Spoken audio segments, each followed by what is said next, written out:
이제 368쪽의 세 번째 겁니다. 장기보유 공제가죠. 이제 장기보유 특별공제하고 기본공제인데 아까도 얘기했지만 이 두 공제는 되게 쉬워요. 되게 쉬운데 일단 둘 다 공통점은요. 일단은 둘 다 등기가 돼야만 공제가 돼요. 등기돼야만. 등기 안 되면 안 돼요. 그래서 만약에 등기가 안 됐다고 하면 안 되면 양도차익이 곧바로 과세 표준돼요. 그래서 미등기가 되면 양도차익이 곧바로 과세 표준 금액이 되게 돼요. 그럼 먼저 보죠. 이제 장기 보유 특별공제입니다. 자, 장기 보유.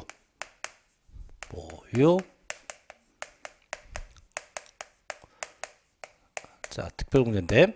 자, 제목 들어가면 돼요. 장기간 보유했다면 아주 특별하게 공제한다. 이런 얘기인데.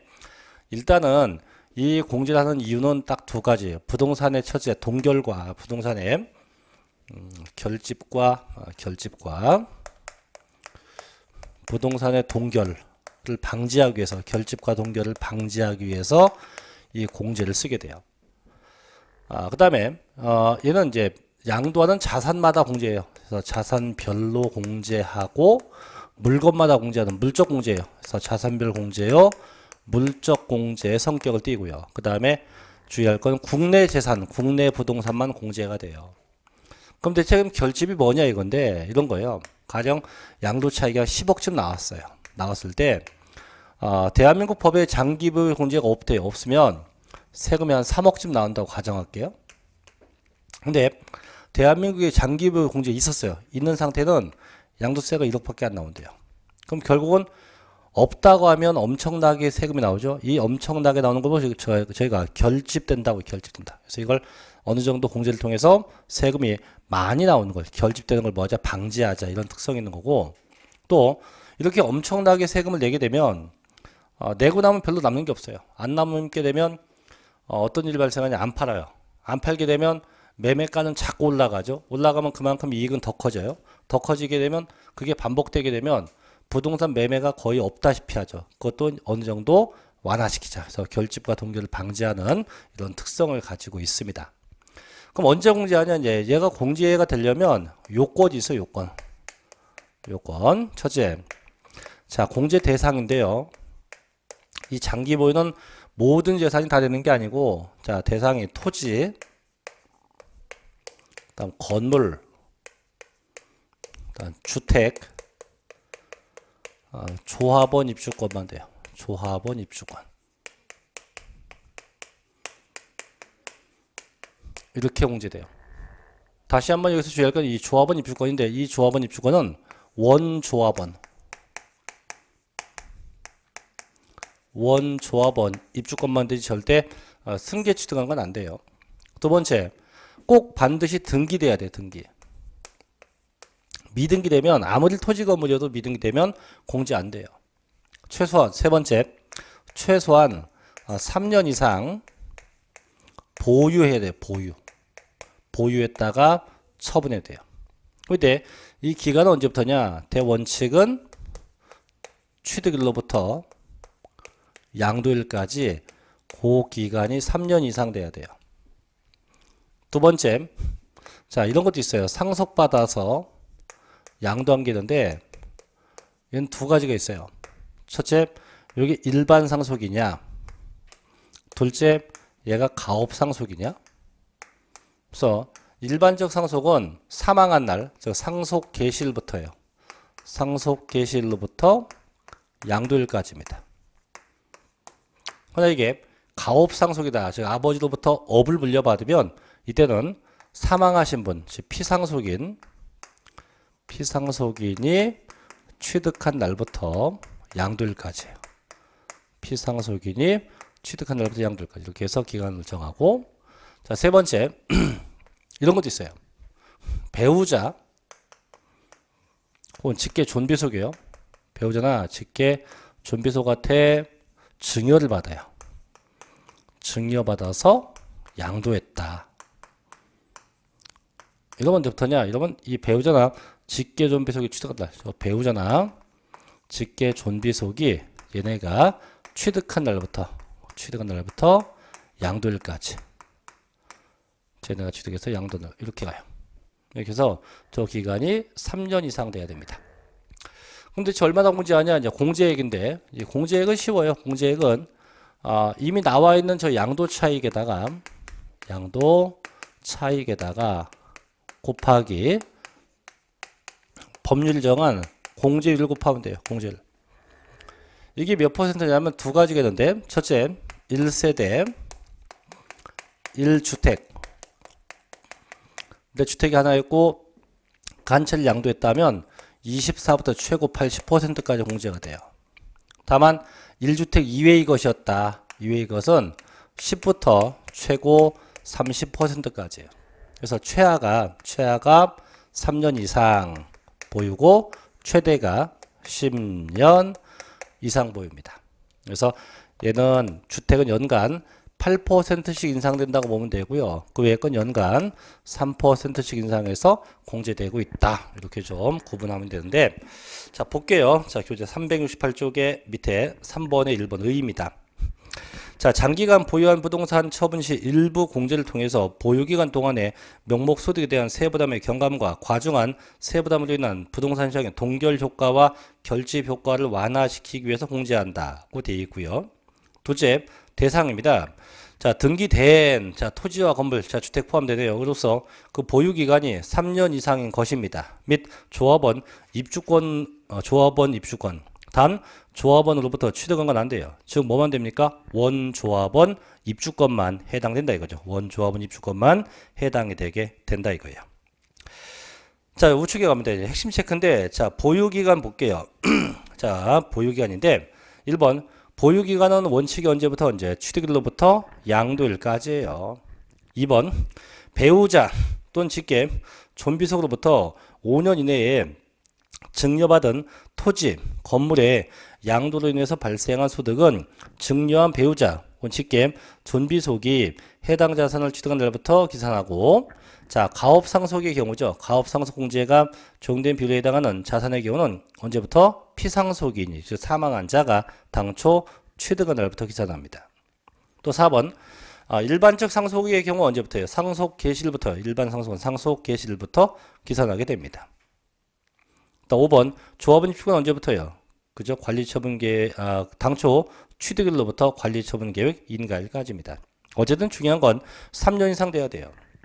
그럼 대체 얼마나 공제하냐? 맨 밑에 있죠? 공제액 3번. 자, 그 도표에 보면 보유기간별로 차등 공제예요. 그래서 보유기간이 3년 이상 4년 미만, 4년 이상 5년 미만, 5년 이상 쭉 돼 있는데 그 기간별로 공제예요. 그래서 일단 주택을 보면 3년 넘었으면 24, 4년 넘으면 32, 5년 넘으면 40, 6년 48, 7년 56 쭉 해서 10년 이상은 최고 80%까지. 그렇게 해서 매년 주택은 9구단 8단 생각하면 돼서 그 8 곱하기 보유 연수하면 됩니다. 근데 1주택 이외의 거죠. 자, 3년 이상을 제외하고는 4년 차부터는 9구단 3단 생각하면 돼요. 그래서 4년이면 3, 42, 5년이면 3, 55, 6년이면 3, 68 해서 계속해서 매년 3%씩 쭉쭉 올라가서 공제되고 있다는 거죠. 그러니까 적어도 그걸 다 기억은 못해도 적어도 3년 이상, 5년 이상, 10년 이상 그 세 개는 좀 기억합니다. 3년, 5년, 10년 그 세 개는 좀 기억을 해 놓으셔야 돼요. 자, 맨 밑에 네 번째입니다. 동일 연도에 수혜 양도했다. 여러 번 양도해도요. 자, 맨 밑에 있죠. 공제 요건만 되면, 공제 요건이 해당되면 항상 어떻게 자산별로 각각 공제 가능합니다. 자산별로 각각 공제 가능하다. 여기까지. 자, 여기까지가 이제 장기보유 공제입니다. 뭐 어렵지 않죠, 그죠? 자, 넘어가죠. 이제 371쪽으로 갑니다. 네 번째, 이제 기본 공제 갈게요. 자, 양도 차익에서 장기보유 공제 빼면 양도 소득 금액이고 이제 기본 공제입니다. 기본 공제. 무조건 250만 원 뺀다고 되어 있는데, 그럼 얘도 볼게요. 기본 공제는 장기 보유 공제보다 더 쉽습니다. 왜 쉽냐면, 그래서 저 250만 원만 기억하면 되니까, 이게 훨씬 내용이 더 쉬워요. 자, 보면, 자, 양도소득 기본 공제입니다.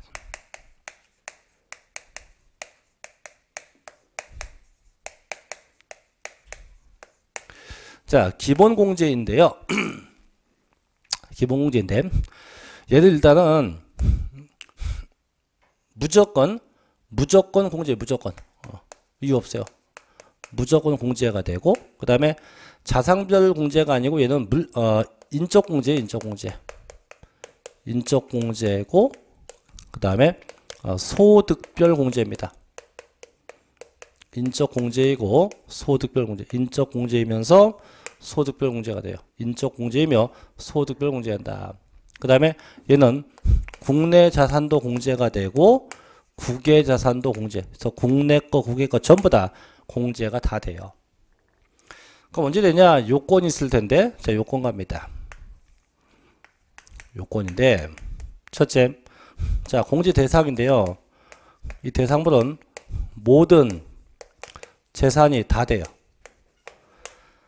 아까 장기보는 뭐 토지 건물이었지만 얘는 모든 재산이 다 됩니다. 다 되고, 둘째, 대신 등기돼야 돼, 등기. 역시 미등기되면 안 돼요. 등기돼야만 공제가 가능합니다. 세 번째, 대신 보유기간도 필요 없어요. 보유기간도 안 따져요. 아까 장기 보유는 최소한 3년 이상 보유해야 하지만 얘는 보유기간에 전혀 관계가 없대요. 그럼 대체 얼마나 공제하냐? 자, 공제액 보죠. 공제액은 자, 소득별로입니다.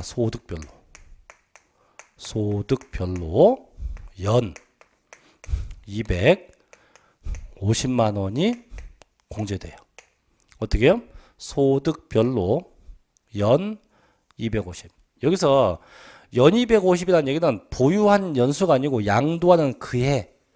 그럼 내년도가 2017년도면 2017년도 한 해 동안 2017년도 한 해 동안 250만 원. 2017년도 한 해 동안 250만 원이 공제입니다. 뭐별로? 소득별로. 근데 이제 소득별로 뭐가 있냐? 이 세 가지.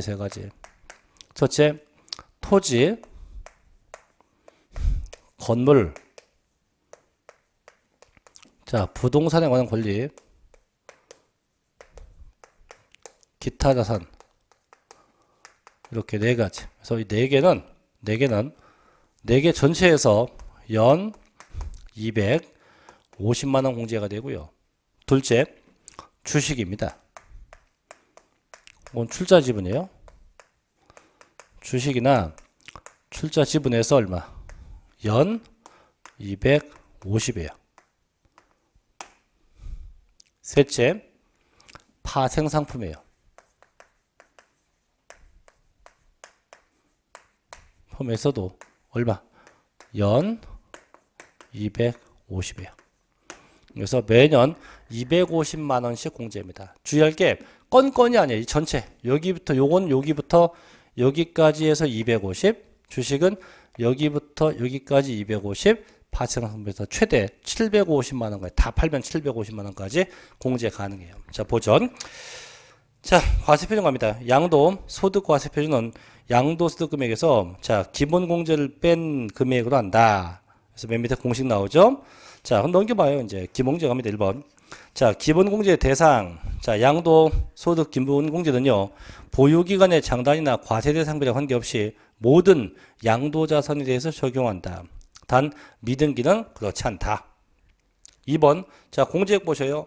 자, 양도소득이 있는 거주자에 대해서는요, 해당 과세기간에 양도소득 금액에서 다음에 소득별로 각각 연 250만 원씩 공제해요. 단 공유자 재산이면 어떻게 해요? 공유자 각자가 공제받을 수 있다. 어쨌든 1번. 자, 토지와 건물, 부동산 권리, 기타 자산 요 전체에서 250. 2번. 주식이나 출자지분 전체에서 250. 3번. 파생상품에서 250에서 그렇게 각각의 건건이 1번, 2번, 3번 별로 각각 250만 원씩 공제가 된다라고 합니다. 근데 3번 볼게요. 3번 좀 생소한 건데, 자, 양도 소득 금액에 감면 소득이 있었다고 되어 있는데, 자, 뭔지 볼게요. 자, 양도 소득 금액에서 감면 소득 금액이 있는 경우 그 감면 소득 금액 외의 양도 소득 금액에서 먼저 공제하고, 감면 소득 금액 외에 양도 소득 금액 중에서는 해당 과세기간에 먼저 양도한 자산부터 순서대로 공제한다. 이게 뭔 얘기냐면요, 이런 거예요. 제가 양도한 게 한 개가 아니고 두 개. 자, 한 해 동안 양도한 게, 자, 토지도 양도했고 건물도 양도했어요. 이때 토지가 8년 경작한 농지고 건물은 일반 건물입니다. 이렇게 되면 8년 경작한 농지는 양도세가 면제가 돼요. 면제가 되고 일반 건물은 과세가 돼요. 그럼 이렇게 양도세가 면제와 과세가 동시에 있다면 기본 공제는 어차피 얘는 필요 없는 거죠. 면제니까 과세되는 쪽에다 공제한다 이런 얘기예요. 그게 위에 첫 번째 얘기고, 두 번째, 만약에 둘 다 과세였다. 얘도 과세고 얘도 과세였다면 이때는 먼저 양도한 것부터 공제한다 이 얘기예요. 그래서 다시 한번 읽어볼게요.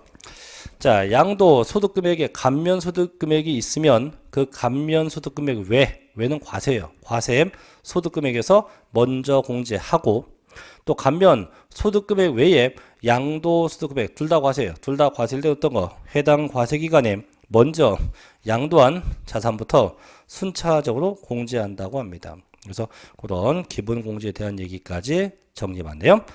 그래서 여기까지가 이제 기본 공제예요. 이제 빼내면 이제 과세 표준이요 곱하기 세율로 갑니다. 이제 한 장 더 넘겨볼게요.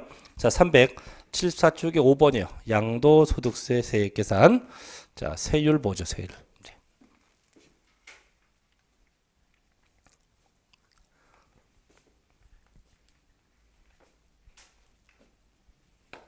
아까 밥을 먹다가 입을 깨물었더니 아우 자꾸 쓸려서 아파 죽겠네요.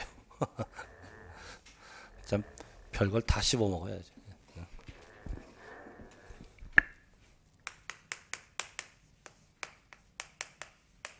자, 이제 양도소득세의 세율 볼게요. 일단은 양도세는 어쨌든 퍼센트입니다. 퍼센트이기 때문에 정률세율로 되어 있다. 정률세율로 되어 있고요. 이때 요게 두 가지. 이게 첫째는 차등 비례세율도 있고요. 또 하나 뭐가 있냐면 초과 누진 세율, 이게 두 가지가 존재해서 차등세율도 있고 초과 누진도 있다. 그 다음에 이게 이제 왜 두 개냐면 이따 보겠지만 양도하는 자산마다 또 등기마다 또 과세 표준마다 그 다음에 보유기간마다 달라요. 그래서 이렇게 해서 여러 가지의 이런 제약 조건들 때문에 두 가지가 있고, 또 양도세는요 이 파생 상품에 한해서 100분의 75 범위 내에서 인하할 수 있어요. 그래서 파생 상품만이 부동산 아니에요. 파생 상품만 100분의 75 범위 내에서 인하할 수 있다.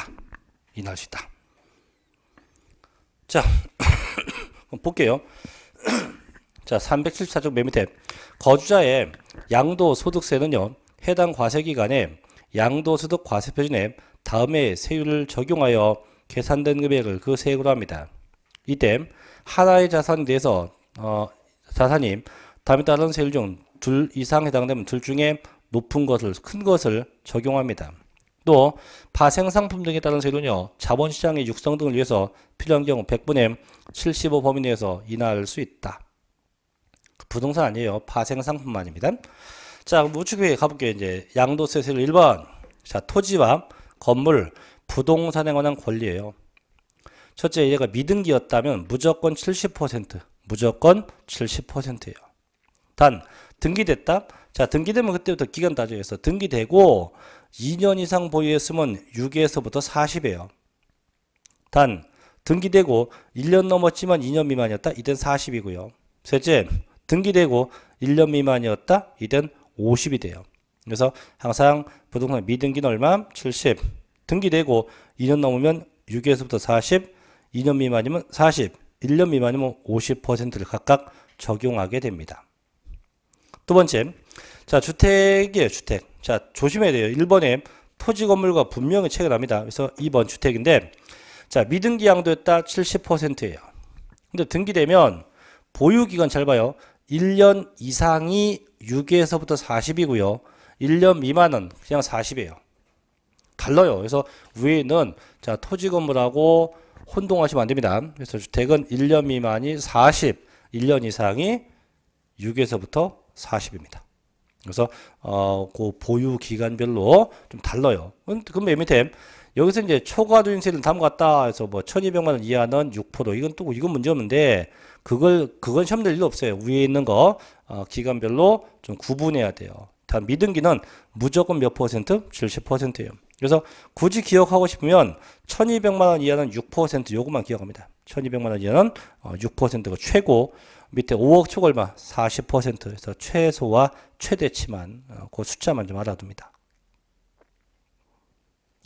자, 그 다음에 넘겨서 자, 세 번째 비사업용 토지인데 얘는 무조건 16부터 50이에요. 보유기간이건 뭐건 관계없어요. 무조건 얼마부터 얼마? 16부터 50. 물론 미등기 되면 70이겠지만 그 외에는 무조건 16에서부터 50%를 갑니다. 그래서 이게 일반 토지는 기간 따지지만 자, 얘는 뭐예요? 기간에 관계 있다 없다? 없이 무조건 16에서부터 50%예요. 네 번째 기타 자산입니다. 무조건 6에서부터 40인데 하나 더 적을게요. 앞에다가 기타 자산 앞에다가 회원권, 회원권하고 영업권, 그래서 회원권, 영업권은 무조건 6에서부터 40%입니다.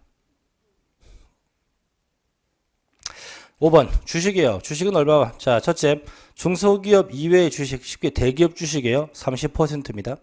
둘째 중소기업 주식이에요. 10%예요. 셋째 그 밖은 20%에서 각각 구분되어지네요. 일단 마지막 파생상품이에요. 얼마입니까? 20%. 다만 아까도 얘기했지만 파생상품에 대해서는 100분의 75 범위 내에서 뭣도 할 수 있다? 인하할 수 있다. 그래서 낮게 조정도 가능하게 되어 있기도 합니다. 자, 이런 내용들까지 정리해 봤고 해서 우측에 예제 한번 볼게요. 자, 예제 2번 봅니다. 377쪽이 2번인데 저게 작년에 이제 문제가 나왔던 건데요. 자, 소득세법상 등기된 국내 부동산에 대한 양도소득 과세표준 세율에 대한 내용이다. 옳은 겁니다. 1번 1년 6개월 보유한 1주택이에요. 자, 아까 주택이 1년 이상 보유하면 얼마? 6에서부터 40이었거든요. 틀렸죠? 두 번째 2년 1개월 보유한 상가 건물이에요. 자, 건물은 2년 넘었으면 6에서부터 40이에요. 세 번째 10개월 보유한 상가 건물 1년 미만이죠. 100분의 50 이거 맞네요. 넷째 6개월 보유한 1주택. 자, 주택인데 1년 안 됐죠. 얼마입니까? 40%죠. 5번 1년 8개월 보유한 상가 건물 2년 안 됐네요. 그죠? 100분의 40이죠. 이게 작년도 문제입니다. 그러니까 결국 뭐 누진세가 몇 퍼센트보다 몇 퍼센트 그래서 의미 없고요. 이렇게 기본적인 사항들만 좀 알아두시면 된다 이거죠. 자, 여기까지 계산에 대한 얘기를 쭉 정리해 봤고요. 요거 마저 다 볼게요. 378쪽까지 다 할게요. 제 6번인데 양도소득 금액 계산 특례인데 이 특례가 보다시피 23회 때 25회 때 났는데 최근에는 안 났어요 이게. 그때 워낙 많이 냈기 때문에 얘도 이제 어떤 내용인지 간략하게 보고 넘어갈게요.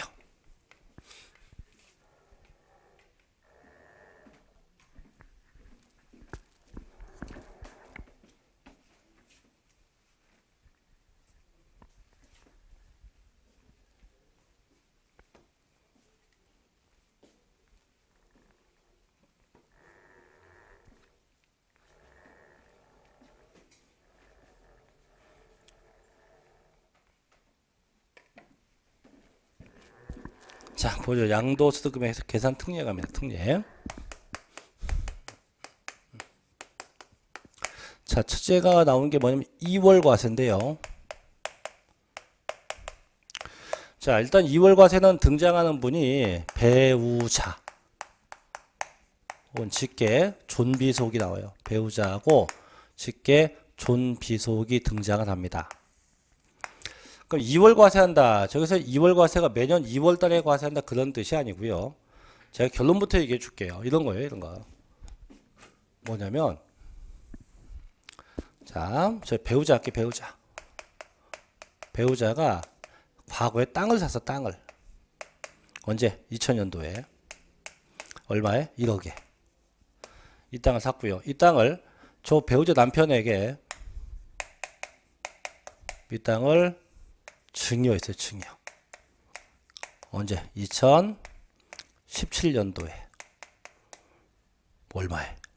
9억에. 땅값이 많이 올랐나 봐요. 그럼 남편은 그럼 이 9억에 대해서 내야 돼요. 뭘 내냐? 증여세를 내야 돼요. 냈어요, 이제. 세금 냅니다. 내고, 자, 잘 봐요. 이제 이 땅을 팔았어요. 제 3자에게 양도했어요. 언제 양도했냐? 2018년 내 10억에 양도했어요. 10억에. 자, 그럼 남편이 받아서 팔았잖아요. 그럼 저희가 어차피 양도세를 내야 될 건데, 그럼 양도세, 양도 금액은 어쨌든 10억이에요. 10억. 그럼 취득 금액은 얼마냐? 이 얘기예요. 근데 저희 법전에 가면 이렇게 돼 있어요. 배우자와 직계 존비속한테 증여받아서 양도할 때까지 이 기간이 5년 이내가 되면 무조건 취득 시기하고 취득 가격을 증여받은 날로 하지 말고 당초 취득자가 취득한 날로 넘겨서 여기서부터 여기까지로 계산해서 세금 내라 이거예요. 이게 무조건이 무조건. 그래서 5년 내 양도는 무조건 뭐해서 이격을 시켜서 어디부터 여기부터 여기까지도 계산해라. 그럼 양도체가 얼마입니까? 9억이요. 9억. 보유기간 몇 년? 보유기간 18년. 그럼 이걸 갖고 뭐 해야 돼요? 장기 보유 특별공제 뭣도 하고 세율도 하고 이렇게 한다 이거죠. 대신 세금은 누가 내냐? 세금은 증여받은 남편이 내요. 얘가 수증자가 세금을 내게 됩니다. 이런 얘기예요. 자, 이건데 이제 볼게요 한번. 자, 1번 배우자 및 직계 존비속으로부터 증여받은 자산 양도 2월 과세인데 보죠. 배우자 혹은 직계 존비속에게 에 대한 증여를 통해서 증여세 공제를 받은 후 이를 증여받은 자가 법률을 정한 기간 내에 양도하여 양도 소득세를 회피하는 것을 규제하기 위해서 배우자 혹은 직계 존비속으로부터 증여받은 자산에 대해서는 2월 과세 규정을 두고 있다. 1번 대상갑니다. 자, 거주자가 양도로부터 소급해서 5년이에요. 이내에 그 배우자 단 양도 당시 혼인관계가 소멸된 경우를 포함하되 사망으로 인한 경우 제외. 즉 부부가 2월 과세를 피하려고 일부러 이혼해도 의미 없어요. 이혼해도 무조건 적용해요. 다만 이 증여하고 남편이 팔기 전에 배우자가 죽으면 관계없어요. 죽으면 적용 안 합니다. 그래서 이혼하면 적용하고 사망하면 적용하지 않습니다. 자, 경우에 또 직계 존비속으로부터 증여받은 토지, 건물, 특정 설비 이용권을 양도한 경우 2월 과세 한다고 되어 있네요. 두 번째 납세무자입니다. 근데 누가 세금 내냐?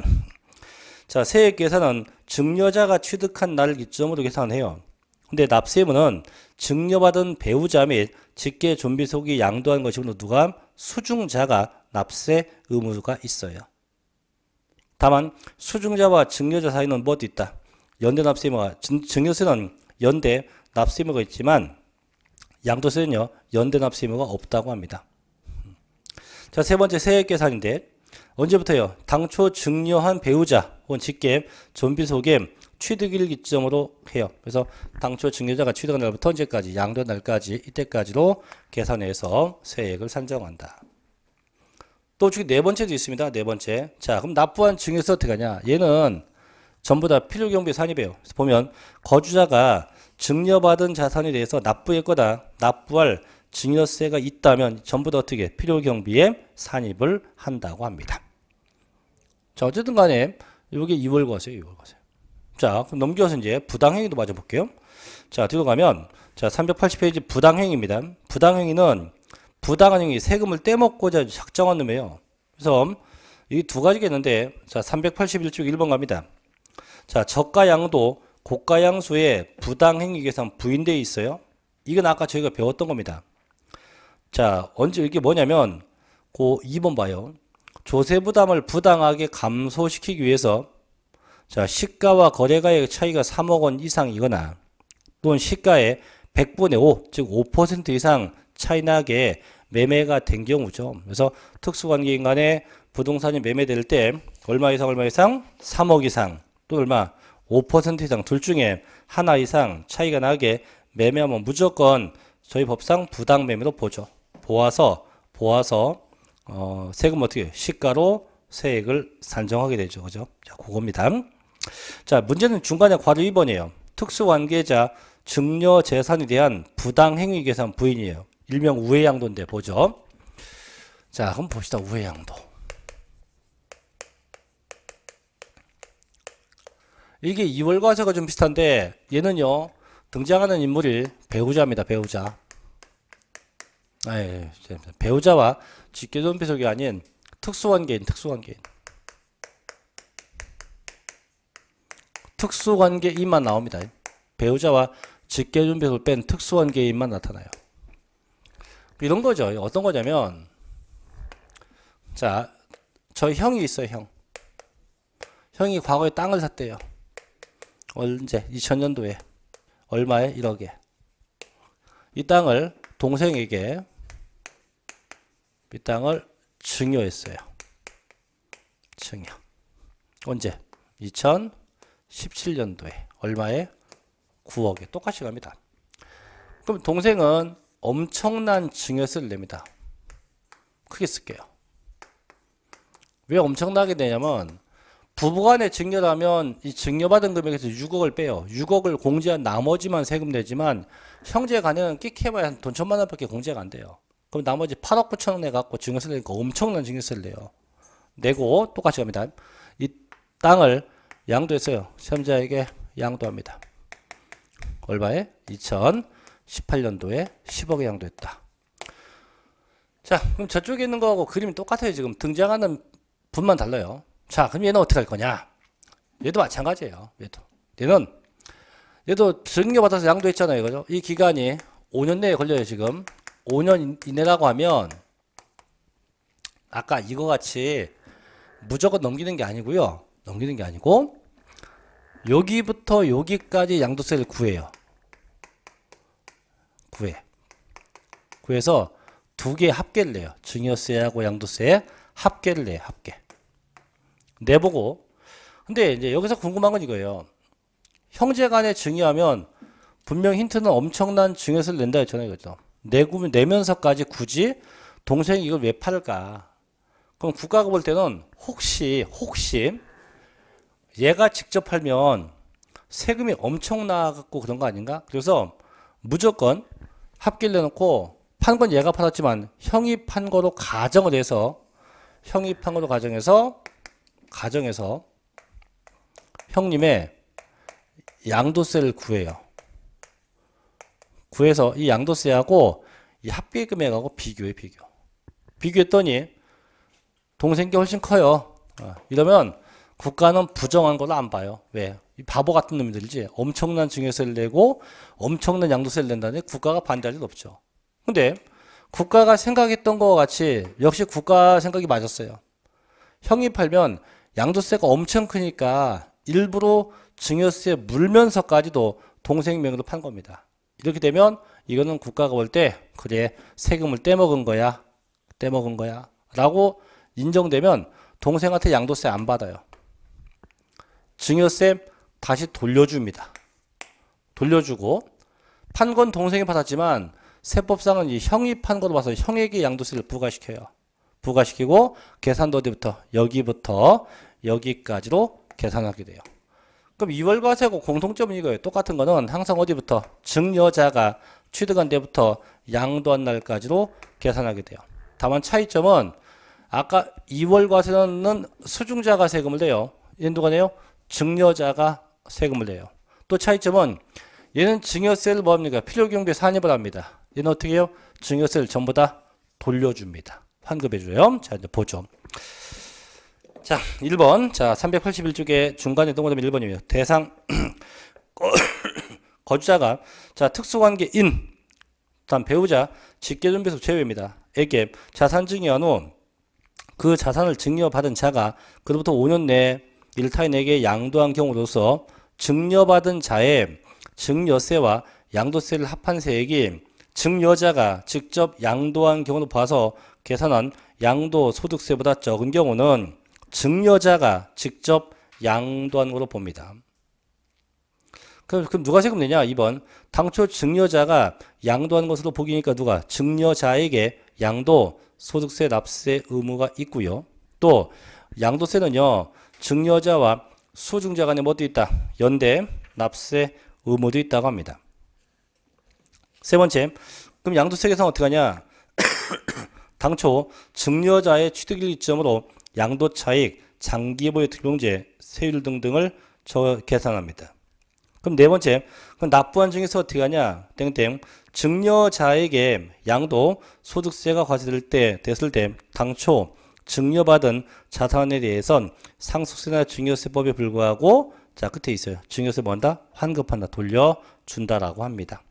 그런 제한 요건들에서 차이점이 넘겨보시면 있어요. 그래서 넘겨보면 383쪽 가면은 박스에 증여재산에 대한 이월과세와 부당행위 계산 부인에 대한 그 공통점하고 차이점이 있으니까 그 점 다시 한번 읽어보시기 바랍니다.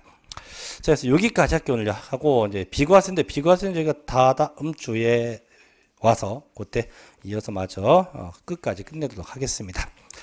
자, 오늘 고생하셨네요. 그죠? 5분 동안 고생하셨고 그 다음에 저 영상 보는 분들 죄송합니다. 부득이하게 휴가가 돼서 수업이 좀 연장됐는데 좀 많은 이해해 주시기 바랍니다. 자, 다음 주에 뵙죠. 마치겠습니다. 수고하셨습니다.